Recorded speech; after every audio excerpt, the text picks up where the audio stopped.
వైద్యం వికటించి మహిళ మృతి చెందిన ఘటన రాజన్న సిరిసిల్ల జిల్లాలో చోటు చేసుకుంది.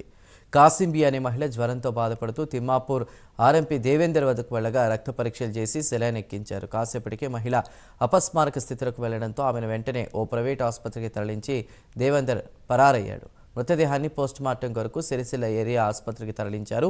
ఈ ఘటనపై పోలీసులు కేసు నమోదు చేసి దర్యాప్తు చేపట్టారు.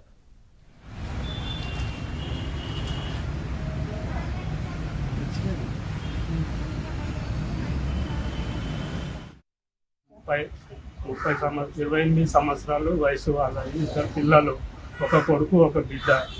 ఆమెకు జ్వరం వచ్చింది. జ్వరం వస్తే ఆర్ఎంపీ దగ్గర తిమ్మాపూర్ దేవేందర్ అనే ఆర్ఎంపీ డాక్టరు ఆయన ఆ అమ్మాయికు గుల్కేసులు పెడితే ఆమెకు చేతులలో మంట వచ్చిందంట. మంట వస్తే నాకు మంట వస్తుంది, చలి వస్తుంది అంటే ఆ డోసు మళ్ళీ ఆ గుల్కేసు ఎక్కువ చేసేసాడు.